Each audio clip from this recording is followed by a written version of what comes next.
خوتي المغاربه، السلام عليكم. بغيت نقول لكم هذه القناه ماشي بحال اي قناه.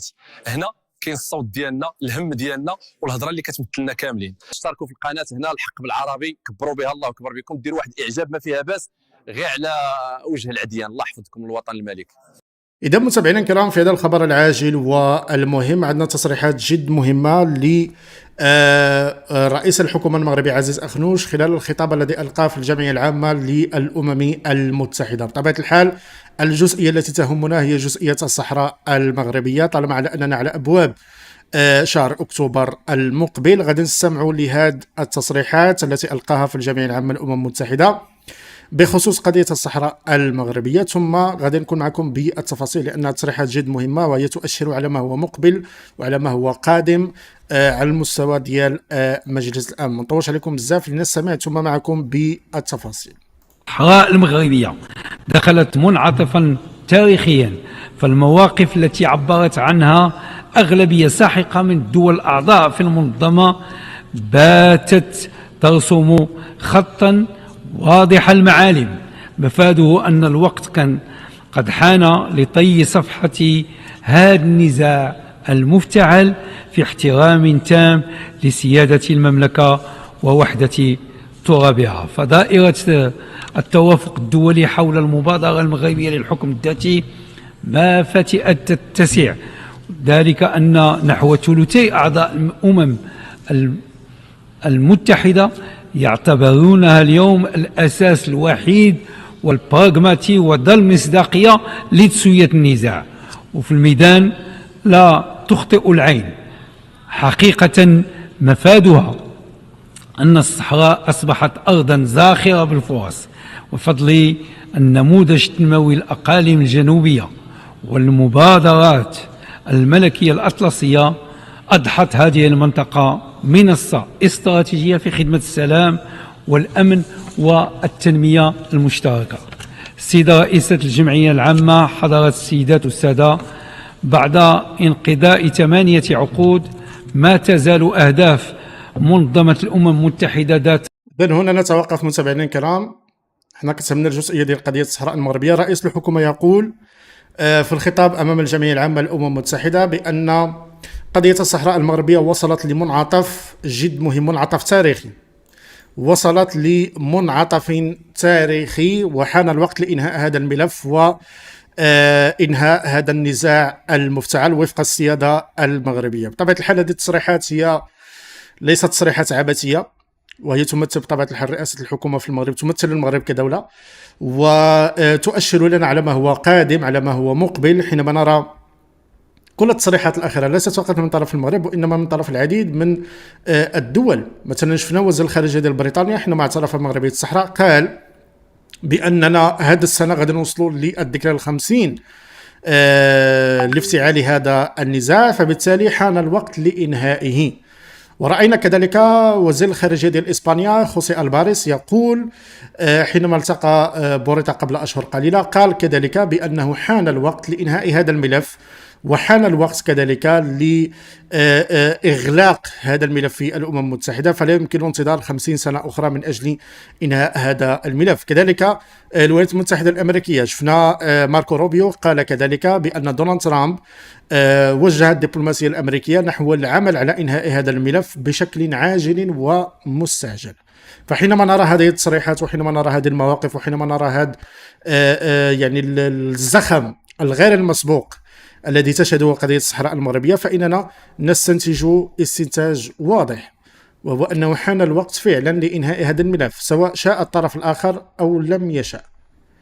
هناك مجهود كيدار على المستوى الدبلوماسي في الأمم المتحدة ومجلس الأمن، هناك مجهود كيدار على المستوى ديال الأرض. كل من يزور الصحراء المغربية فهو يرى بأن مدن الصحراء المغربية وصلت واحد المستوى اللي هو غير مسبوق من ناحية ديال البنية التحتية والمرافق والمشاريع والاستثمارات وما إلى ذلك.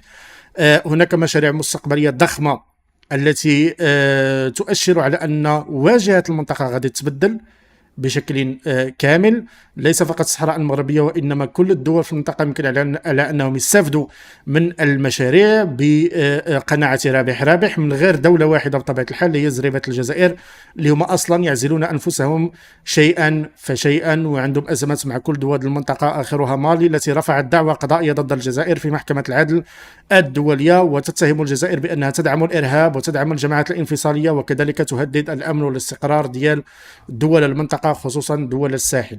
ففي حين دول الساحل تتهم الجزائر بالإرهاب تنخرط مع المغرب في مشاريع مثل مشروع منفذ الأطلسي وعديد من المشاريع الأخرى. هذا يعطينا فكرة على أن المغرب ماض في طريقه، ماض في ترسيخ ليس فقط مغربية الصحراء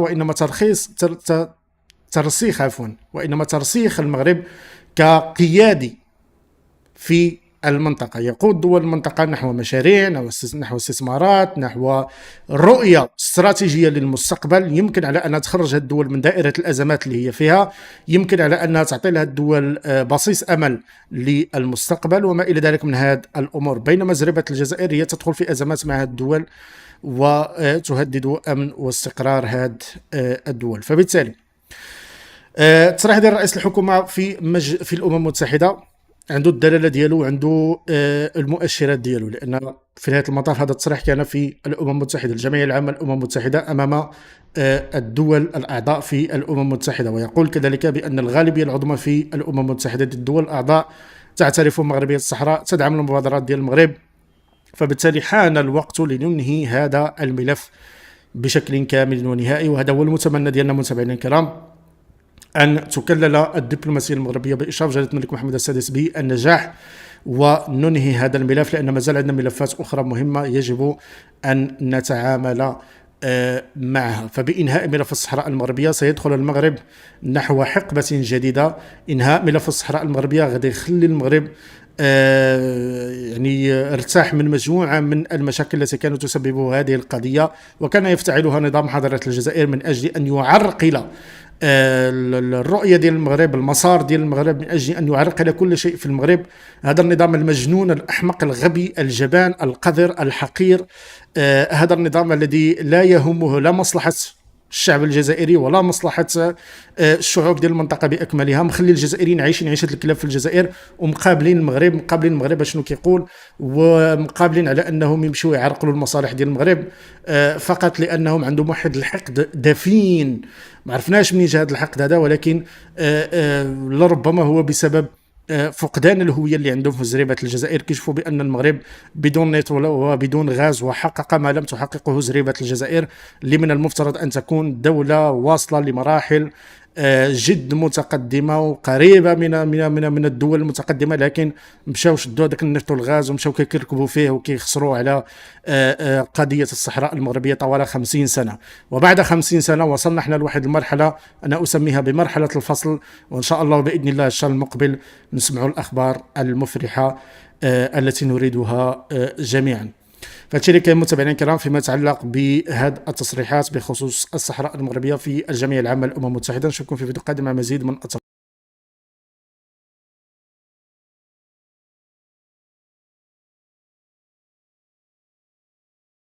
اشتركوا في القناه هنا الحق بالعربي، كبروا بها الله اكبر بكم، ديروا واحد الاعجاب ما فيها باس غير على وجه العديان. الله يحفظكم الوطن الملك. الحمد لله سخر لنا هذا الخير نديروا به شواف شي عديان.